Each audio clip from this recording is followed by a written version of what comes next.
Hello everyone, welcome back to my channel. आज हम discuss करेंगे कार्डियो सीरीज में से हार्ट फेलियर के बारे में। Heart failure NCLEX point of view से बहुत ही इंपॉर्टेंट टॉपिक है। So let's discuss about heart failure.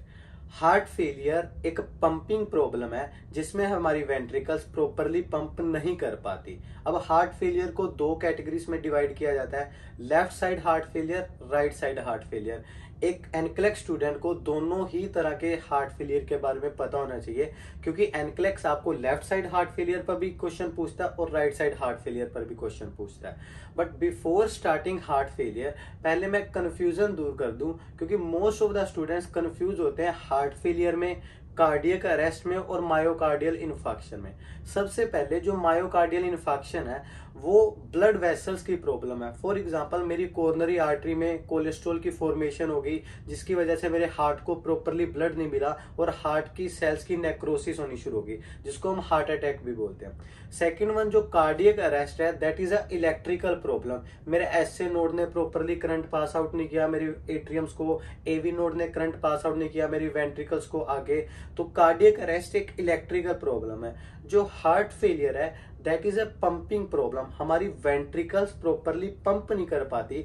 For example अगर मेरी लेफ्ट वेंट्रिकल पंप नहीं करेगी तो जो मेरे ऑर्गन्स हैं उनको ऑक्सीजनेटेड ब्लड ही नहीं मिलेगा, तो हमारा कार्डियक आउटपुट नहीं जनरेट होता हमारे हार्ट फेलियर में। So talking about heart failure, it is a cardiac disorder in which impair the ability of ventricle to fill और इजेक्ट ब्लड। इजेक्ट ब्लड का मतलब होता है हमारी वेंट्रिकल्स कितने ब्लड को इजेक्ट कर पाती हैं। यहां पर मैं दो टर्म्स के बारे में आपको बताऊंगा। First one is stroke volume, second one is cardiac output. याद रखना, जब भी हार्ट फेलियर होता है पेशेंट का कार्डियक आउटपुट इंपेयर हो जाता है। अब ये कार्डियक आउटपुट होता क्या है? The amount of blood ejected from my ventricle in 1 minute. हमारी वेंट्रिकल्स 1 मिनट में कितने ब्लड को बाहर निकाल रही हैं, यानी कि हमारे ऑर्गन्स को दे रही हैं, इसे बोलते हैं कार्डियक आउटपुट। स्ट्रोक वॉल्यूम क्या होता है? The amount of blood ejected from my ventricle in 1 beat. एक बीट में कितना ब्लड निकाल पा रही है हमारी वेंट्रिकल्स, उसको बोलते हैं स्ट्रोक वॉल्यूम। एक नॉर्मल इंसान का जो स्ट्रोक वॉल्यूम होता है ऑन एन एवरेज आपका और मेरा जो होगा दैट इज 70 ml। ठीक है जी। अब कार्डियक आउटपुट को निकालने का फॉर्मूला क्या होता है? Stroke volume into heart rate. On an average हम कितना हार्ट रेट लेकर चलते हैं, that is 72 beats per minute हमारा हार्ट रेट होता है। और जो हमारा स्ट्रोक वॉल्यूम होता है उसे मैंने बता दिया, ऑन एन एवरेज हम लेकर चलते हैं 70 ml। अब जो भी एवरेज आएगा दैट इज जो भी मल्टीप्लाई करके आएगा वो हमारा कार्डियक आउटपुट ऑलमोस्ट 5 लीटर आता है। ठीक है जी। तो हमारी वेंट्रिकल 1 मिनट के अंदर कितने ब्लड को इजेक्ट करती हैं? ऑलमोस्ट 5 लीटर को। ठीक है, ऑन एन एवरेज। इसे बोलते हैं कार्डियक आउटपुट। स्ट्रोक वॉल्यूम क्या होता है? हमारी वेंट्रिकल कितने ब्लड को इजेक्ट करती हैं 1 बीट के अंदर। अब जिस पेशेंट को हार्ट फेलियर होगा, for example left side heart failure हो गया, अब उसकी लेफ्ट वेंट्रिकल ब्लड को इजेक्ट नहीं कर पाएगी, तो इन पेशेंट की स्ट्रोक वॉल्यूम भी कम हो जाएगी। अगर स्ट्रोक वॉल्यूम कम हो गया तो इन पेशेंट्स का कार्डियक आउटपुट भी कम हो जाएगा, जिसकी वजह से इन लोगों के जो वाइटल ऑर्गन है, ब्रेन, लंग्स, हमारी किडनीज, हमारा लीवर, इनको प्रॉपरली ब्लड सप्लाई नहीं पहुंच पाएगी, तो पेशेंट के जो ऑर्गन है बहुत कॉम्प्रोमाइज हो जाते हैं। That is what heart failure, जिसे हम हार्ट फेलियर कहते हैं। So there are 2 kind of heart failure जो कि आपको पता होना चाहिए। First one is left side heart failure जो कि हाईली टेस्टेड है। Second one is right side heart failure जो कि उतना ज्यादा टेस्टेड नहीं है और रेयर होता है, बट स्टिल आपको एग्जाम पॉइंट ऑफ व्यू से दोनों के दोनों पता होने चाहिए। Now talking about risk factor, क्या क्या चीजें हैं जो कि हमारे हार्ट फेलियर को कोज कर सकते हैं? प्रोलोंग्ड हाइपरटेंशन, क्रोनिक हाइपरटेंशन, बहुत लंबे टाइम से पेशेंट को हाइपरटेंशन है। हाइपरटेंशन हमारे ऑर्गन्स को डैमेज करती है। अगर ज्यादा प्रेशर के साथ, फॉर एग्जांपल एक ग्राउंड है, मिट्टी है, अगर मैं पाइप को आगे से दबाकर बहुत प्रेशर के साथ पानी डालूंगा तो हमारी मिट्टी क्या हो जाएगी? उखड़ने लग जाएगी। क्यों? क्योंकि पानी बहुत प्रेशर के साथ हमारी मिट्टी पर लग रहा था। अगर ब्लड प्रेशर बहुत ज्यादा हाई होता है तो ऐसे ही हमारे ऑर्गन्स को डैमेज करता है, क्योंकि ऑर्गन्स के पास बहुत ज्यादा प्रेशर के साथ खून जाता है। अगर ऐसा होता रहे तो हमारे ऑर्गन्स डैमेज होने लग जाते हैं। So prolong hypertension hypertension can lead to heart failure, followed by drug abuse. Patient ने सारी उम्र कुछ ऐसी ड्रग्स का यूज किया है जो कि हार्ट के लिए अच्छी नहीं थी। क्लासिकली जो हमारी सीएनएस स्टिमुलेंट्स होती है हमारा हार्ट रेट बहुत ज्यादा बढ़ाकर रखती है, that can lead to heart failure. उसके बाद कंजेनाइटल हार्ट डिफेक्ट, बच्चे को बाय बर्थ ही प्रॉब्लम है, फैमिली हिस्ट्री है किसी की, उस कंडीशन में हो सकता है अरिथमियास। क्लासिकली पेशेंट को वेंट्रिकल्स की प्रॉब्लम आ गया है, यानी कि स्टार्टिंग में क्या हुआ, हमारे एसए नोड ने फायर करना बंद किया, एवी नोड ने फायर करना बंद किया, जिसकी वजह से हमारी वेंट्रिकल प्रॉपरली पंप नहीं कर पाई थी, eventually lead to heart failure. Last one is viral infection. Adults में सबसे ज्यादा हार्ट फेलियर का रीजन है वायरल इन्फेक्शन। जो लोग जवान होते हैं अगर उनमें हार्ट फेलियर हो रहा है, that could be because of viral infection. Now talking about diagnosis, हम किस तरह से डायग्नोसिस करेंगे। सबसे पहले हम इकोकार्डियोग्राम करते हैं। इस कंडीशन में इकोकार्डियोग्राम क्या होता है, हम पेशेंट की इजेक्शन फ्रैक्शन देखते हैं। इजेक्शन फ्रैक्शन क्या होता है, हमारी लेफ्ट वेंट्रिकल ने कितने ब्लड को इजेक्ट किया। फॉर एग्जाम्पल नॉर्मली आप में और मुझ में, एक नॉर्मल इंसान में इजेक्शन फ्रैक्शन होता है 50 से लेकर 60%। इसका क्या मतलब है, अगर मेरी लेफ्ट वेंट्रिकल में 100 ml ब्लड आ रहा है, ठीक है जी, अब आपकी और मेरी वेंट्रिकल कितने वॉल्यूम को बाहर निकालेगी, 50 से लेकर 60 ml को बाहर निकाल देगी। ठीक है जी, एक नॉर्मल इंसान का जो इजेक्शन फ्रैक्शन होता है, यानी कि टोटल ब्लड जितना भी वेंट्रिकल में आया उसका कितना परसेंट बाहर निकालती है हमारी लेफ्ट वेंट्रिकल जब भी वो पंप करती है, दैट इज 50 to 60%। अगर 100 ml आया था तो 50 से 60 ml आपका और मेरा इजेक्ट करेगा। हार्ट फेलियर किस कंडीशन को बोलते हैं, if it is less than 40%। जिन लोगों का हार्ट फेलियर होता है उनका अगर 100 ml वेंट्रिकल में ब्लड आया था, 40 ml से कम ही बाहर निकलेगा। इट मींस उनकी जो पंपिंग एबिलिटी है वो कम हो चुकी है, that is called ejection fraction. Second thing, यानी कि जब हम इन पेशेंट में इकोकार्डियोग्राम करेंगे तो हमें इजेक्शन फ्रैक्शन कितनी मिलेगी, 40% और लेस देन 40%। बट जो नॉर्मल इजेक्शन फ्रैक्शन होती है that is around 50 to 60%। Second one is haemodynamic monitoring. हम पेशेंट का सेंट्रल वीनस प्रेशर चेक करते हैं जो कि रेज होता है। नॉर्मल कितना होता है, 2 से लेकर 8 mm of Hg होता है। इनका 8 से ज्यादा होगा, इट मींस पेशेंट को क्या है, heart failure. Third, the most important and most diagnosis is BNP test, B type natriuretic peptide test. BNP test इसको बोलते हैं और ये एग्जाम में बहुत ज्यादा टेस्टेड है। सो कीप इन माइंड, आपको इस टेस्ट के बारे में अच्छे से पता हो। अब ये टेस्ट होता क्या है, फॉर एग्जाम्पल एक बैलून है, बैलून के अंदर मैंने थोड़ा सा पानी डाला, उस पानी की वजह से बैलून स्ट्रेच आउट होगा। ठीक है जी, अब उसके अंदर मैं पानी डालता जाऊं तो हमारा जो बैलून है बहुत ज्यादा स्ट्रेच आउट होने लग जाएगा। जो बैलून की वॉल्स हैं उसके ऊपर प्रेशर बहुत ज्यादा इंक्रीज होता जाएगा। अब BNP क्या होता है, इट इज ए पेप्टाइड जो कि रिलीज होता है किस कंडीशन में, अगर वेंट्रिकल्स के ऊपर बहुत ज्यादा प्रेशर हो।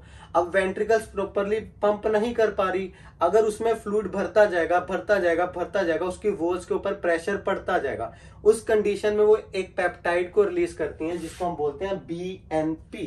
ठीक है जी, जो नॉर्मल इंसान का BNP होता है that should always less than 100, ये 100 से कम होना चाहिए। क्यों, क्योंकि हमारी वेंट्रिकल्स के ऊपर तो प्रेशर नहीं है ना, क्योंकि हमारी वेंट्रिकल्स जितना भी ब्लड आया उसको पंप कर देती हैं, जितना ब्लड आया उसको पंप कर देती हैं, कुछ भी एक्यूमुलेट नहीं होता हमारी वेंट्रिकल्स में। बट इन पेशेंट्स में इजेक्शन फ्रैक्शन देखो कम हो गया है। 100 ml आया, सिर्फ 40% ही बाहर गया, 100 ml आया 40% ही बाहर गया। तो हर एक बीट के साथ इनका जो ब्लड एक्यूमुलेशन है वो बढ़ती जाती है, जिसकी वजह से इनकी वेंट्रिकल्स के ऊपर प्रेशर पड़ता है और जो BNP है, जो एक पेप्टाइड है, ये रिलीज होने लग जाता है ब्लड में। तो classically if BNP is less than 100 तो इसका मतलब क्या, पेशेंट नॉर्मल है, आपका और मेरा लेस देन 100 आएगा। बट अगर 100 या 300 के बीच में है तो patient could be suspected of heart failure. अगर ये 300 से ज्यादा है तो पेशेंट को माइल्ड हार्ट फेलियर है। If it is more than 600 तो पेशेंट को मॉडरेट हार्ट फेलियर है। अगर ये हमारा 900 से ज्यादा है BNP ब्लड में जब हमने टेस्ट किया, इट मींस पेशेंट को सीवियर हार्ट फेलियर है, पेशेंट के लिए लाइफ थ्रेटनिंग है। अब यहाँ पर एक क्वेश्चन आता है जिसको लेकर बच्चे बहुत ज्यादा ट्रिक हो जाते हैं, स्पेशली प्रायोरिटी डेलीगेशन से। उन्होंने हमें 4 पेशेंट दे दिए कि इस तरह से 4 पेशेंट है, 4 पेशेंट्स को ये बीमारी है, अपने नर्स किस पेशेंट को प्रायोरिटाइज करेगी। उनमें से एक पेशेंट था, patient with chronic heart failure, उसका बीएनपी था जी 600 था, 700 था, 800 था। मोस्ट ऑफ द टाइम बच्चों को लगता है ओ तेरी मतलब पेशेंट का इतना ज्यादा बीएनपी बढ़ा हुआ है, सो इस पेशेंट को प्रायोरिटी चूज करते हैं। But keep in mind, priority delegation में कभी भी हम एक्सपेक्टेड साइन को कभी भी चुनते नहीं है। वो पेशेंट कभी भी मेरी प्रायोरिटी नहीं होता जो कि एक्सपेक्टेड है। अब हार्ट फेलियर वाले पेशेंट में ऑब्वियसली ये चीज तो एक्सपेक्टेड होगी ही ना, बीएनपी बढ़ा हुआ है। फॉर एग्जाम्पल अगर मेरा डायग्नोज होता है कि मेरे को अस्थमा है और मेरा बीएनपी बढ़ा हुआ है, ये एक्सपेक्टेड नहीं है। अस्थमा वाले पेशेंट में बीएनपी बढ़ने का कोई मतलब नहीं बनता, ये अनएक्सपेक्टेड है, तो मैं प्रायोरिटी हो सकता हूं। बट हार्ट फेलियर वाला पेशेंट जिसमें बीएनपी बढ़ा हुआ है, ऑब्वियसली बीएनपी बढ़े के बिना तो हार्ट फेलियर है ही नहीं ना, तो ये तो एक्सपेक्टेड है, तो ये पेशेंट कभी भी हमारा प्रायोरिटी नहीं होगा। बट आपको डायग्नोस्टिक लेवल पर क्या पता होना चाहिए, एक नॉर्मल पेशेंट में आप में और मेरे में बीएनपी कितना होता है, less than 100। If it is more than 900, ये क्या है, हमारा सीवियर है। आपको कैटेगरी पता होना चाहिए। बीएनपी था क्या, इट इज ए पेप्टाइड जो कि नेचुरली हमारी वेंट्रिकल्स में होता है। ये कब रिलीज होता है, जब हमारी वेंट्रिकल्स के ऊपर बहुत ज्यादा प्रेशर बढ़ने लग जाए। मैंने कौन सा एग्जांपल लिया था, एक बैलून है, उसमें आप पानी डालते जाओगे तो बैलून की वॉल्स के ऊपर प्रेशर कितना ज्यादा बढ़ता जाएगा। उस कंडीशन में बैलून की जगह वेंट्रिकल्स को इमेजिन करके जो वेंट्रिकल रिलीज करेंगी दैट इज बीएनपी। ठीक है जी, तो हमारे ब्लड में बढ़ता जाएगा। क्लासिकल अपना डायग्नोज हो जाता है कि पेशेंट को हार्ट फेलियर है। मोर देन 900 होगा तो सीवियर हार्ट फेलियर है। After that talking about the most important part, that is sign and symptom. Sign and symptom 2 parts में डिवाइडेड होता है। First one is left heart failure, second one is right side heart failure. Left side heart failure में क्या क्या sign and symptom आएंगे, one by one discuss करते हैं। But before discussing about this, पहले आपको नॉर्मल एनाटॉमी और physio समझनी होगी। ये हमारी राइट साइड, ये हमारी लेफ्ट साइड। जो लेफ्ट साइड को ब्लड आता कहां से है, पल्मोनरी वेन के थ्रू आता है, हमारे लंग्स से, है ना, हमारे लंग्स से आता है पल्मोनरी वेन के थ्रू, ऑक्सीजनेटेड ब्लड। ठीक है जी। अब लेफ्ट वेंट्रिकल का ब्लड जाता कहां पर है, एयोर्टा के थ्रू जाता है हमारी बॉडी में, है ना। आपकी और मेरी जब लेफ्ट वेंट्रिकल पंप करती है, सारे का स्टार्टिंग से डिस्कस करते हैं। लंग्स ने पल्मोनरी आर्टरी के थ्रू, सॉरी पल्मोनरी वेन के थ्रू हमारा ब्लड सेंड किया लेफ्ट एट्रियम को, लेफ्ट एट्रियम ने ब्लड सेंड किया लेफ्ट वेंट्रिकल को, लेफ्ट वेंट्रिकल ने बीट किया, पंप किया, और हमारा सारा का सारा ब्लड एयोर्टा के थ्रू बॉडी के पास चला गया और हमें ऑक्सीजनेटेड ब्लड मिल गया। इन केस अगर पेशेंट की लेफ्ट वेंट्रिकल पंप ना कर पाए तो क्या होगा, अगर लेफ्ट वेंट्रिकल पंप नहीं करी तो लेफ्ट वेंट्रिकल में फ्लूइड एक्यूमुलेट होना लग जाएगा, है ना जी। फॉलोड बाय हमारी राइट वेंट्रिकल में भी पंप फ्लूइड फिल होने लग जाएगा। जब ये पूरी फिल हो गई तो हमारी राइट वेंट्रिकल भी फिल होने लग जाएगी। फॉलोड बाय अगर अभी भी अच्छे से पंप नहीं हो रहा, हमारी पल्मोनरी वेन पूरी की पूरी क्या हो जाएगी, एक्यूमुलेट, फ्लूइड एक्यूमुलेट होने लग जाएगा। लास्टली फ्लूइड कहां पर एक्यूमुलेट होगा, हमारे लंग्स के अंदर। सो याद रखना, when ever there is left side heart failure, patient को साइन एंड सिम्टम कहां के आएंगे, लंग्स के। मैं इसको कैसे याद रखता हूं, L for left, L for lungs. Left side heart failure में पेशेंट को पल्मोनरी साइन एंड सिम्टम आते हैं, क्योंकि पानी फ्लूइड कहां पर एक्यूमुलेट होता है, at the end of the day lungs में। सो पेशेंट को क्लासिकली क्या होगा, क्रैकल साउंड आएंगे। क्रैकल साउंड्स क्या होती हैं, fluid fill in the lungs. जब भी हमारे लंग्स में फ्लूइड फिल हो जाए उस टाइम पर जो साउंड्स आती है, क्रैकल साउंड्स आती है। ये साउंड्स होती कैसी हैं, जैसे हम पानी को बॉईल करते हैं ना, वाटर बॉईल होता है, जैसे बबल्स क्रिएट होते हैं, सेम वैसी साउंड होती है क्रैकल साउंड। कब आती है, जब फ्लूइड फिल हो जाता है लंग्स में। और इस कंडीशन में eight the end of the day, पहले लेफ्ट वेंट्रिकल में फ्लूइड फिल हुआ था, फिर लेफ्ट एट्रियम में हमारी ब्लड वेसल्स के थ्रू पूरे का पूरा फ्लूइड कहां पर एक्यूमुलेट हो गया, लंग्स में। क्योंकि फ्लूइड आगे जा ही नहीं पा रहा, वेंट्रिकल पंप ही नहीं कर पा रही, तो हमारे लंग्स में फ्लूइड क्या हो गया, एक्यूमुलेट हो गया। उसकी वजह से जो साइन एंड सिम्टम आएंगे लेफ्ट साइड हार्ट फेलियर में, कौन से साइन एंड सिम्टम आएंगे, लंग्स के पल्मोनरी साइन एंड सिम्टम। मैं इसे कैसे याद रखता हूं, L stand for left, L stand for lungs. तो आपको यही याद रखना है, जब भी एग्जामिनर आपको पूछे लेफ्ट साइड हार्ट फेलियर में कौन से साइन एंड सिम्टम आएंगे, forgot about rest of the body, सिर्फ साइन एंड सिम्टम कहाँ के आएंगे, हमारे pulmonary sign and symptom. So patient को क्रैकल साउंड्स होंगी, जब भी लंग्स को हम ऑस्कल्टेट करके देखेंगे तो हमें क्रैकल साउंड सुनाई देंगी। ऑर्थोपिनिया होगा, ऑर्थोपिनिया का मतलब क्या है, with change in position, patient को सांस लेने में दिक्कत आएगी।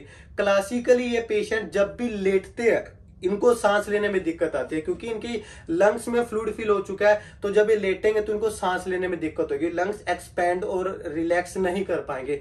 इन पेशेंट की क्लासिकल स्टेटमेंट क्या होती है, ये रात को 5 से 6 पिल्लो लेकर सोते हैं, ऊपर होकर सोते हैं। अगर ये पूरे सुपाइन पोजीशन में हो जाए तो इनको सांस नहीं आएगा। सो अगर आपको एग्जाम में ये स्टेटमेंट दे रखी है, patient come with heart failure की कंडीशन में है, पेशेंट कह रहा है कि रात को उसे सोने में दिक्कत होती है, बहुत सारे पिल्लो लेकर सोता है, think about left side heart failure. उन्होंने इनडायरेक्टली आपको बता दिया पेशेंट को पल्मोनरी साइन एंड सिम्टम्स है। सो पेशेंट बहुत ज्यादा पिल्लो लेकर सोता है, followed by blood tinge sputum. अगर ऐसा हो जाए तो ये पेशेंट हमारी प्रायोरिटी होती है। पेशेंट के स्पूटम में खून आने लग गया, always our priority, keep in mind, इस पॉइंट को हमेशा हाईलाइट कर लेना, ब्लड टिंज स्पूटम वाला पेशेंट हमेशा हमारी प्रायोरिटी होगा।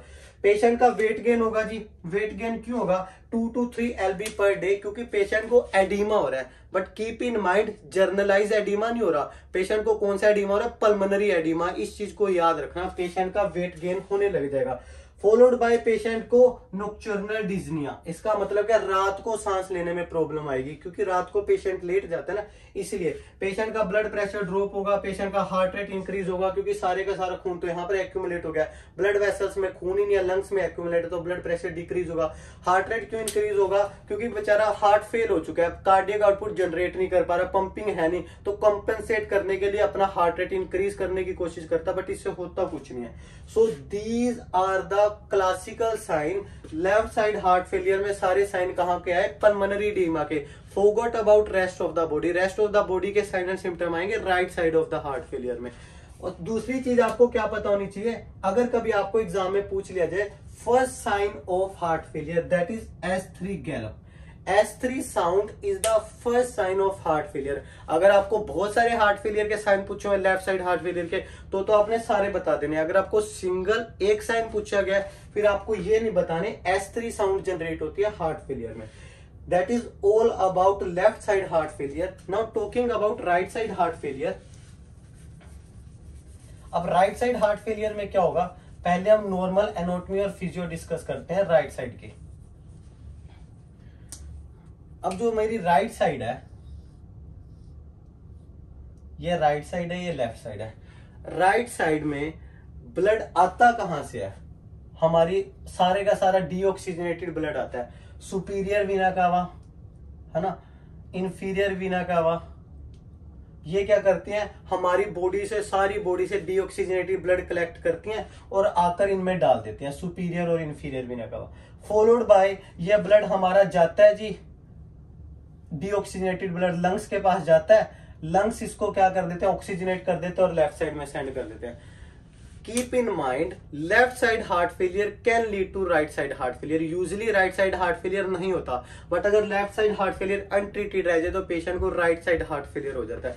अब इसमें होगा क्या, हमारी राइट वेंट्रिकल पंप कर रही थी, ब्लड आगे जा रहा था लंग्स के अंदर। अगर लेफ्ट राइट वेंट्रिकल पंप ना करे, फ्लूइड एक्यूमुलेट, ये पंप नहीं हुई, फ्लूइड एक्यूमुलेट होगा राइट वेंट्रिकल में, फॉलोड बाय फ्लूइड एक्यूमुलेट होने लग जाएगा राइट एट्रियम में। राइट एट्रियम और राइट वेंट्रिकल में अगर फ्लूइड एक्यूमुलेट होने लग गया, तो जहां से ब्लड आ रहा था, कहां से ब्लड आ रहा था, सुपीरियर वीना कावा एंड इंफीरियर वीना कावा, इन दोनों में भी फ्लूइड एक्यूमुलेट होने लग जाएगा, क्योंकि ये बेचारे पूरी की पूरी बॉडी से ब्लड लेकर तो आ रहे हैं, ब्लड आगे नहीं जा पा रहा। आगे क्यों नहीं जा पा रहा, क्योंकि जिसने आगे सेंड करना था वो पंप नहीं कर पा रही। सो इनमें फ्लूइड एक्यूमुलेट होने लग जाएगा सुपीरियर और इंफीरियर वीना कावा में। फॉलोड बाय पेशेंट की रेस्ट ऑफ द जो बॉडी है, वहां में भी फ्लूइड एक्यूमुलेट होने लग जाएगा, क्योंकि वहीं से तो फ्लूइड आना था, फ्लूइड सुपीरियर इंफीरियर वीना कावा में जाना था, उसके बाद हमारा राइट एट्रियम में, उसके बाद राइट वेंट्रिकल में पंप होकर लंग्स में जाना था। अगर पहला यही फेल हो गया, हमारा राइट वेंट्रिकल फॉलोड बाय हमारी राइट एट्रियम फेल हो गई, उसके बाद सारे के सारा फ्लूइड हमारा कहां पर एक्यूमुलेट होगा, रेस्ट ऑफ द बॉडी में। याद रखना, R for right and R for rest of the body. Left side heart failure में हमारे साइन किस तरह के आ रहे थे, हमारे लंग्स के, क्योंकि फ्लूइड एक्यूमुलेट हो रहा था लंग्स में।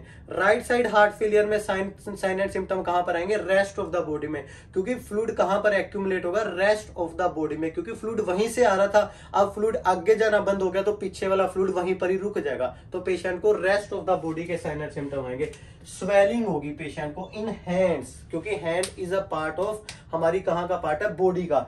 पेशेंट को एडिमा होगा, कौन सा एडिमा होगा, पेरिफेरल एडिमा। पेशेंट के हाथ सूज जाएंगे, पेशेंट के पैरों में पानी भर जाएगा। बट इस साइड पर पेशेंट को एडिमा हो रहा था, लेफ्ट साइड में कौन से वाला हो रहा था, पल्मोनरी एडिमा, यहाँ पर पेरिफेरल एडिमा होगा। इन पेशेंट की क्लासिकल स्टेटमेंट होती है, अगर एग्जाम में ये statement I so keep in mind, आपने उसी टाइम सोच लेना राइट साइड हार्ट फेलियर। ये पेशेंट बोलेगा कि जो मेरे को शूज पहले पूरा आता था अब वो मेरे पैर में फंसता नहीं है, क्योंकि पेशेंट के पैरों में क्या हो गया, एडिमा हो गया।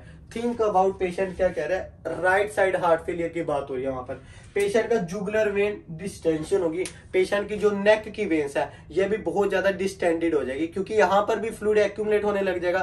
फ्लूइड इनके थ्रू ही तो जाना था हमारी सुपीरियर वेना कावा में, सुपीरियर वेना कावा में फ्लूइड फिल हो गया तो इनका फ्लूइड भी आगे ड्रेन नहीं हो पाएगा। डिस्टेंडेड जुगुलर वेन, ये भी एक बॉडी का क्लासिकल साइन है। पेशेंट की एब्डोमिनल गर्थ इंक्रीज होगी, पेशेंट का फ्लूइड कहां पर एक्यूमुलेट होगा, हमारी रेस्ट ऑफ द बॉडी में, एब्डोमन में होगा, जिसको हम क्या बोलते हैं, एसाइटस। उसके बाद पेशेंट की स्प्लिनोमेगाली होगी, हिपेटोमेगाली होगी, सारे के सारे ऑर्गन इनलार्ज होने लग जाएंगे, क्योंकि उनकी फ्लूइड की ड्रेनेज ही नहीं हो पा रही, फ्लूइड रुक गया है। सो आपको अभी तक क्या समझ आया, अगर तो पेशेंट को लेफ्ट साइड हार्ट फेलियर है, think about lungs, pulmonary science आएंगे। अगर पेशेंट को राइट साइड हार्ट फेलियर है, think about rest of the body, patient को जर्नलाइज साइन एंड सिम्टम आएंगे। यहां पर गलती मत कर देना, क्योंकि एग्जामिनर सबसे ज्यादा हार्ट फेलियर में साइन एंड सिम्टम पूछता है। So that is all about sign and symptom. Patient को जी हार्ट फेलियर हो गया, डायग्नोज हमने कर लिया, साइन एंड सिम्टम हमने देख लिया, पेशेंट को क्या क्या चीज का ट्रीटमेंट देंगे।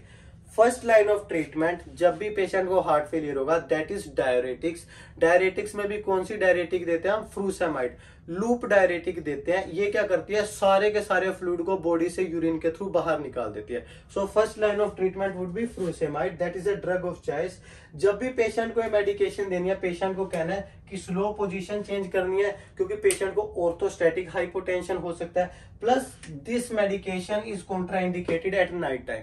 रात में क्यों नहीं देनी, कोई भी डायरेटिक याद रखना रात में नहीं देते, not only in this case, कोई भी डायरेटिक रात को नहीं देते, क्योंकि डायरेटिक का काम होता है पेशेंट के यूरिन आउटपुट को इंक्रीज करना। पेशेंट सो ही नहीं पाएगा अगर उसको रात को यूरिन आउटपुट आएगा, तो डायरेटिक हमेशा मॉर्निंग में देते हैं।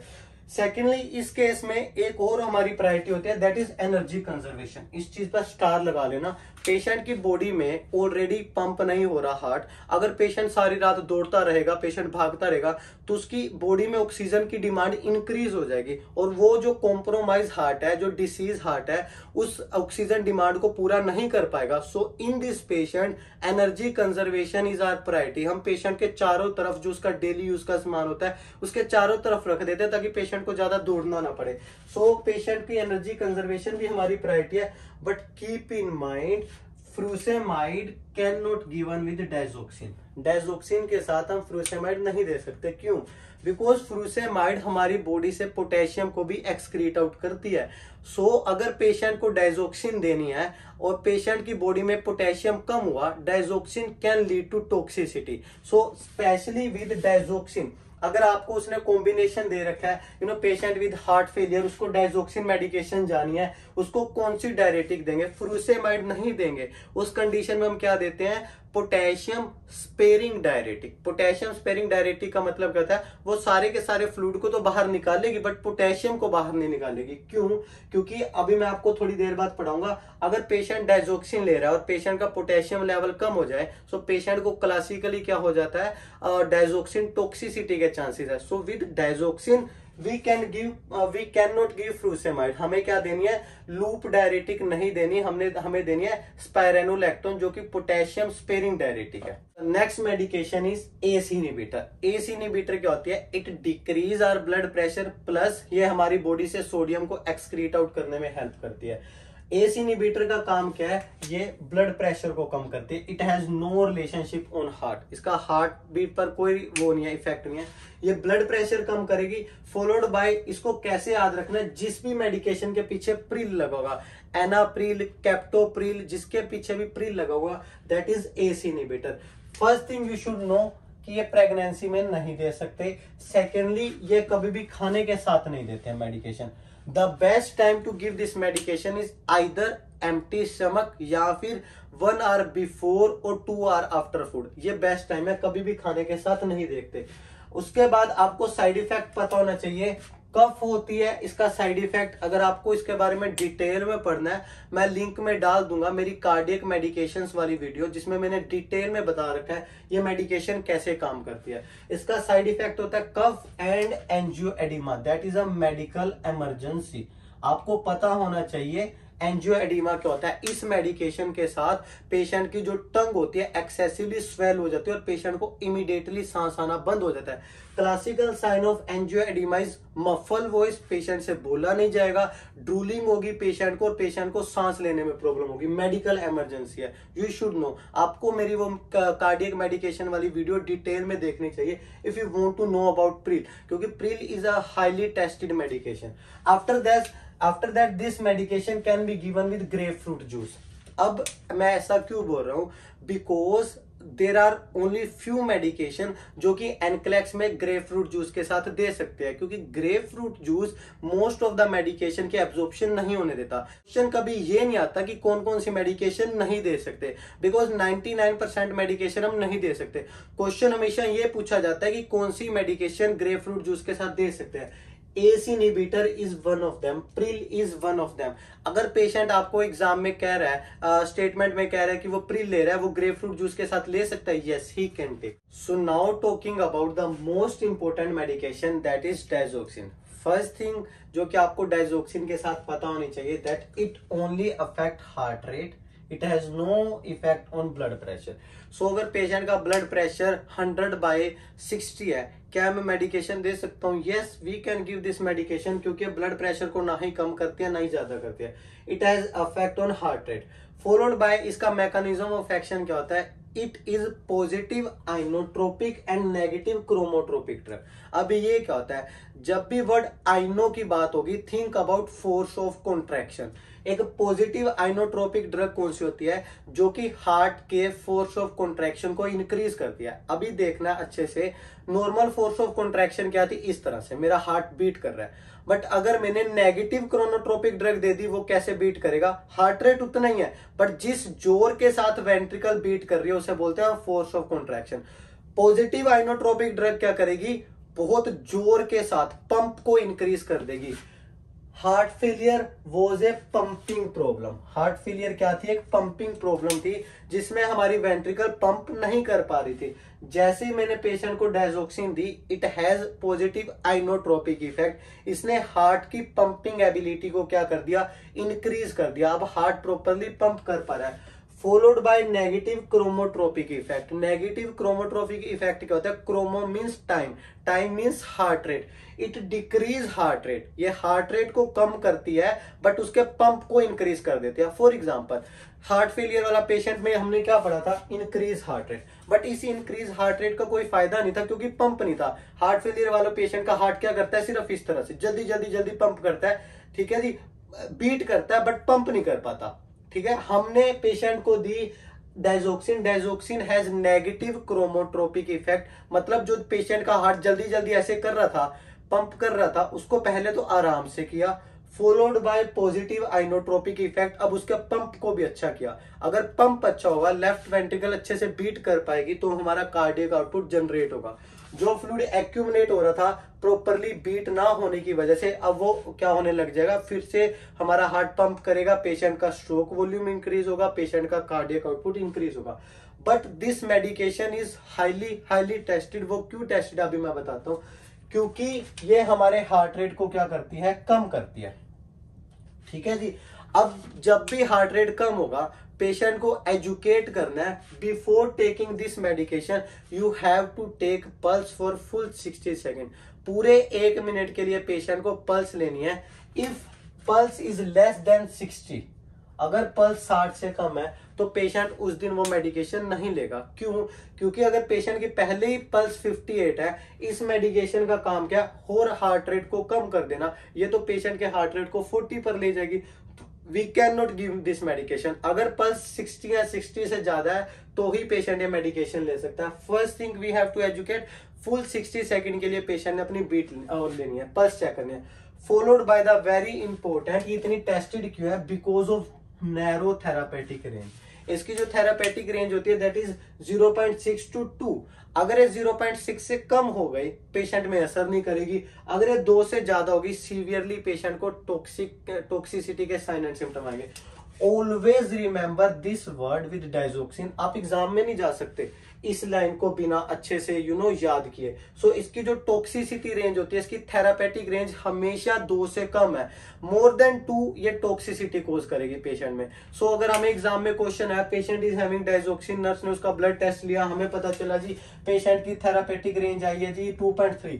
अब नर्स क्या करेगी, इमीडिएटली होल्ड दिस मेडिकेशन। अब नहीं दे सकते क्योंकि टॉक्सिसिटी पेशेंट में बहुत ज्यादा साइलेंट सिम्टम आने लग जाएंगे। फॉलोड बाय डॉक्टर को कॉल करेगी nurse. Drug should be locked in cabinet. ये कभी भी ओपनली नहीं रख सकते, हम लॉक एंड की में रखते हैं रूम टेम्परेचर के ऊपर।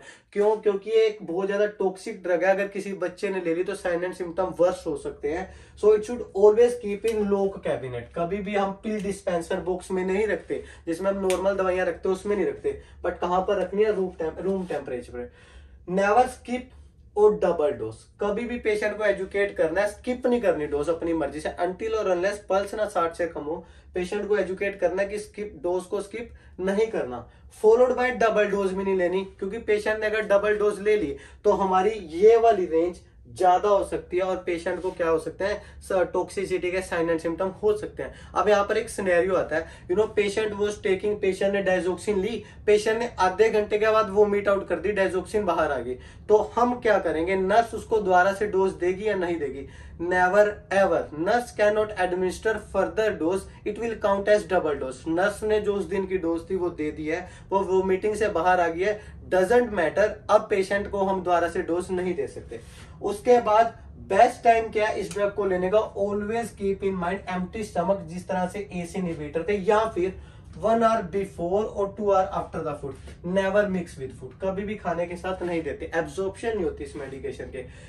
There should be at least 12 hour gap between 2 doses. हम पेशेंट को एजुकेट करते हैं कि हमेशा फिक्स टाइम पर ही डोज लेनी है। फॉर एग्जाम्पल यहाँ पे एक सिनेरियो दिया जाता है कि पेशेंट कह रहा है, पेशेंट ने मंगलवार को 12 बजे दोपहर को दवाई लेनी थी, अगली दवाई लेनी है बुधवार को दोपहर को 12 बजे। पेशेंट हमें कह रहा है, पेशेंट रात को 8 बजे कॉल कर रहा है कि मैं मंगलवार को 12 बजे दवाई लेनी भूल गया, अभी 8 बजे हैं शाम के, क्या मैं मेडिकेशन ले सकता हूँ? यस, हम पेशेंट को बोलेंगे कि वो मेडिकेशन ले सकता है। बट अगर सेकंड सिनेरियो में पेशेंट हमें कॉल करे कि मंगलवार को दोपहर को 12 बजे वाली दवाई भूल गया हूं, अगली दवाई लेनी है बुधवार को दोपहर को 12 बजे, और पेशेंट हमें कॉल कर रहा है बुधवार को सुबह 1 बजे, तो हम पेशेंट को क्या बोलेंगे? नो, वो ये दवाई नहीं ले सकता। वाई? सो प्रिंसिपल याद रखना, there should be at least 12 hour gap between 2 doses. जब पेशेंट के 2 घंटे, फॉर एग्जांपल लेट हो गया, पेशेंट दवाई लेनी भूल गया, पेशेंट कब तक ले सकता है? जब तक अगली डोज में 12 घंटे का गैप है, तब तक पेशेंट ले सकता है। बट अगर पेशेंट की अगली डोज और लास्ट वाली डोज में 12 घंटे का गैप नहीं है, patient can not take the medication. Otherwise patient का जो थेरापेटिक रेंज है वो इंक्रीज हो जाएगी और पेशेंट की टॉक्सिक रेंज में कन्वर्ट हो जाएगी। इस चीज को हमेशा याद रखना, एग्जाम में ये सिनेरियो भी पूछा जाता है। फॉलोड बाय टॉक्सिसिटी पूछी जाती है कि कौन कौन से टॉक्सिसिटी के साइन होते हैं। बीइंग ए नर्स, अगर आप एनक्लेक्स में अपीयर हो रहे हो, आपको सबसे पहला साइन टॉक्सिसिटी का हमेशा पता होना चाहिए, that is vomiting. Vomiting is the first sign of toxicity with digoxin. अगर पेशेंट वोमिटिंग कर रहा है तो नर्स की रिस्पॉन्सिबिलिटी क्या बनती है? इमीडिएटली कॉल एससीपी, उसी टाइम करना है, क्योंकि हमें पता है ये डाइजोक्सिन के टॉक्सिसिटी का प्राइमरी साइन है। फॉलोड बाय पेशेंट को एब्डोमिनल साइंस दिखते हैं, पेन होता है, डायरिया होता है, एंड लास्ट वन जिसमें बच्चे बहुत ज्यादा ट्रिक हो जाते हैं, बच्चे इमेजिन नहीं कर पाते, दैट इज ब्लर विजन। अगर पेशेंट डायजोक्सिन के साथ कह रहा है कि उसे देखने में दिक्कत हो रही है, या फिर हेलो साइंस दिख रहे हैं, हेलो साइंस क्या होते हैं, पीली पीली लाइटें वो दिख रही हैं, तो नर्स इमीडिएटली कॉल करेगी, एससीपी को रिपोर्ट करेगी, क्योंकि हमें पता है blur vision is a classical sign of digoxin या हेलो साइंस दिखते हैं पेशेंट को। Last the most important, this medication can not administer अगर पेशेंट का पोटेशियम लेवल 3.5 से कम है, हम कभी भी नहीं दे सकते। अगर 3.5 से कम है पेशेंट का potassium level, we can not administer. Normal potassium कितना होता है, 3.5 से 5 हमने पढ़ा था यहीं पर ही, क्योंकि पेशेंट में अगर हाइपोकैलीमिया हो तो डायजोक्सिन की टॉक्सिसिटी हो जाती है। सो विद डायजोक्सिन हम पेशेंट को क्या नहीं दे सकते, फ्रूसेमाइड नहीं दे सकते। हम पेशेंट को कौन सी डायरेटिक देंगे, स्पाइरेनोलैक्टोन, जो कि पोटेशियम को स्पेयर करके रखती है। सेकेंड, अगर पेशेंट का क्रेटिनिन लेवल ओवर 1.3 है तो भी हमें मेडिकेशन नहीं दे सकते।